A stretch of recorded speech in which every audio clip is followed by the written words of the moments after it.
ว่าผู้ใดต้องการมรรคผลนิพพานจริงๆนะแล้วก็จะบวชใกล้บ้านจะบวชอยู่ในบ้านพร้อมจะบวชใกล้บ้านพร้อมนั่นเจ้าสิเป็นสำนักปฏิบัติอยู่หันกระจายอยู่บ้านเจ้าก็ตามมันทั้งกังวลเกี่ยวของปริโภคหรือว่ากังวลเกี่ยวของเกี่ยวกับญาติเกี่ยวกับสัตว์เลี้ยงเกี่ยวกับสถานที่ที่ตัวเองเคยชินตาเดี๋ยวเห็นปั๊บมันคิดถึงอันเก่าล่ะ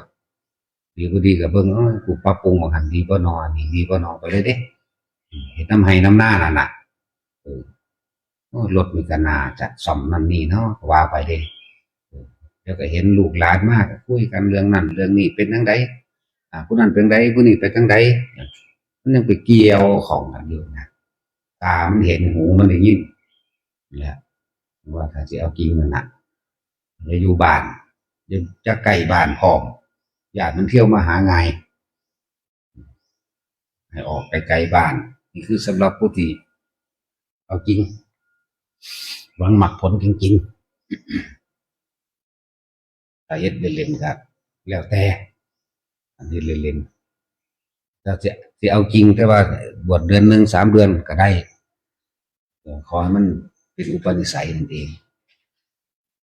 จะพากันลงทุนซื้อนรกแต่มีเราปอกเดียวมันก็ผิดเบิดแล้วเด่นมันธรรมดาเด้นี่แหละเป็นอย่างเฮาคือจังว่าคอยรับงานนิมนต์ไปหันไปนี่